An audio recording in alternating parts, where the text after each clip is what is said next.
Let me begin with a thought that may quietly rearrange the way you see your entire life. Money, love, freedom, and good health are not separate pursuits. They are not governed by different rules. They are not handed out by different parts of the universe. They all respond to one law, and that law is not effort. It is not struggle. It is not moral deservingness. It is alignment. Now, I can almost hear the polite resistance already. Surely love is different from money. Surely health is more complicated. Surely freedom depends on circumstances.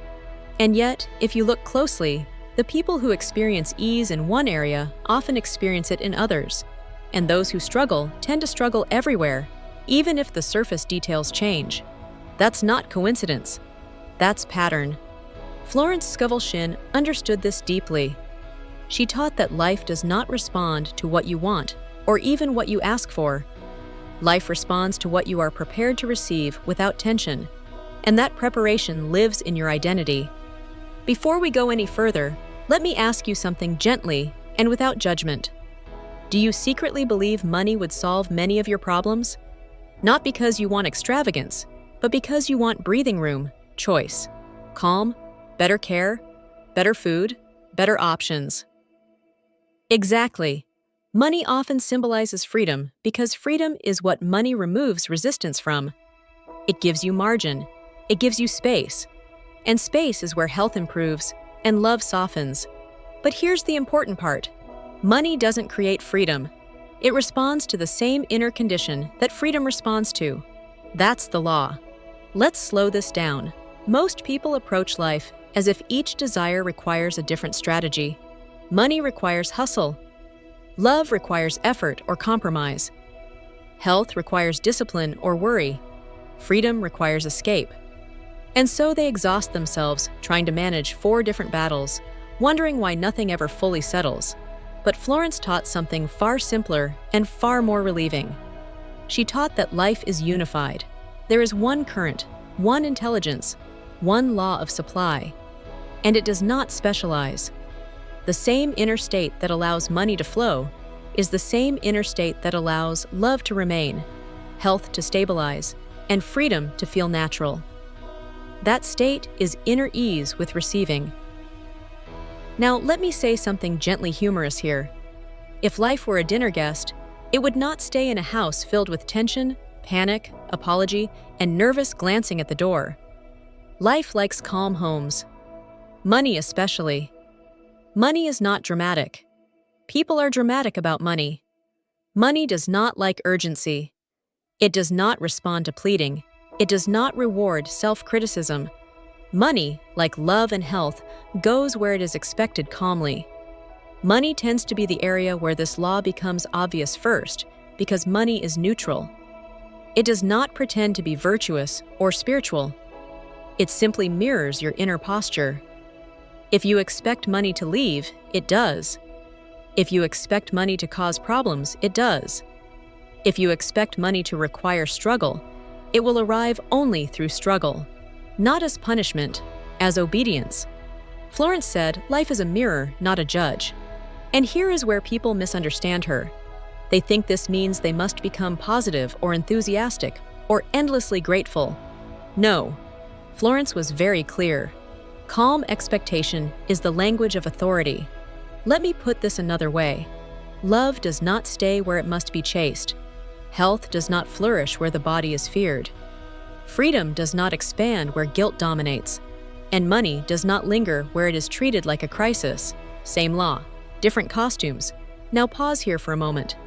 If this resonates even slightly, write this in the comments below, not to impress anyone, but to anchor it. I allow life to support me with ease. Write it exactly as it is, and then come back. The identity that governs everything. Florence often spoke about identity without using modern language. She called it assumption. She called it inner conviction. She called it expectancy. We call it identity. Identity is not what you say you want. It is what feels normal to you. If struggle feels normal, you will recreate it. If ease feels suspicious, you will sabotage it. If receiving feels uncomfortable, life will withhold it, politely. This is why some people experience improvements in money, love, and health together. They didn't fix three things. They shifted one inner relationship, their relationship with receiving. Let me ask you something slightly uncomfortable but freeing. If things improve tomorrow, would you relax or brace yourself? That answer tells you everything. Why wanting too much blocks everything. There is a strange paradox Florence understood well. The more desperately you want something, the more you signal lack. And lack is not punished. It is replicated. This applies equally to money, love, health, and freedom. When you say, "I need money urgently," life hears, "I do not expect support." When you say, "I just want someone to love me," life hears, "Love is scarce." When you say, "I'll be happy when I'm healthy," life hears, "Health is distant." The law does not argue, it reflects. This is why Florence emphasized relaxed certainty, not pretending, not forcing belief, but acting as someone who expects cooperation. Money responds beautifully to this because money is practical. It goes where there is order, clarity, and calm direction. Which brings us to freedom. People often think freedom comes later, after more money, after better circumstances, after fewer obligations, but freedom is actually an inner condition first. Florence taught that freedom is the absence of fear in decision-making. When you are afraid of money, you make constricted choices. When you are afraid of love, you settle or chase. When you are afraid of health, you tighten your body. Fear collapses possibility. Money simply exposes this faster because it touches food, shelter, care, and time. But money is not the cause. It is the amplifier. When inner permission is restored, money becomes a tool instead of a threat. And with that shift, health often improves and relationships soften because the nervous system finally relaxes. Now let me offer you another phrase, and this one is potent. If it resonates, place it gently in the comments below.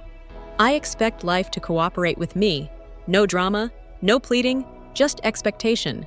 Good health responds to the same law. Florence never separated health from consciousness.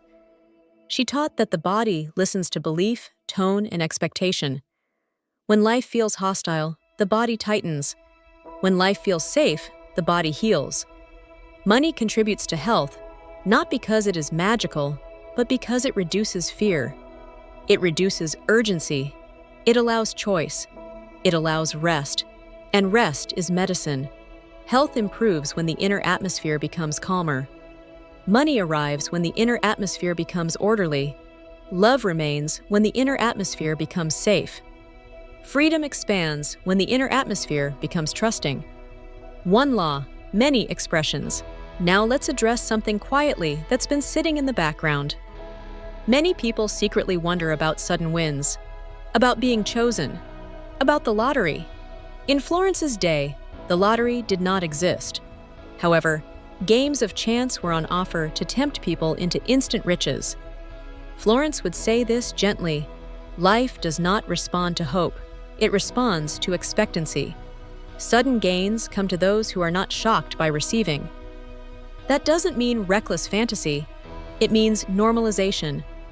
Prosperity feels ordinary to prosperous identities, and that is the real work, not chasing outcomes, but normalizing support. Florence was always practical beneath the poetry. So here is a simple instruction. Today, act once from the assumption that life supports you. One action, no pressure. Organize something calmly. Receive something without apology. Delay an impulse without fear. Plan without anxiety. These small acts retrain identity, and identity governs everything. Closing thought. Money, love, freedom, and good health are not rewards. They are responses. They respond to the same inner climate. When that climate shifts from tension to trust, from urgency to order, from fear to expectancy, life rearranges itself quietly. No fireworks, no drama, just cooperation. And that is the law Florence taught. If this video resonated with you, give it a like and subscribe. That way, we can continue this journey together.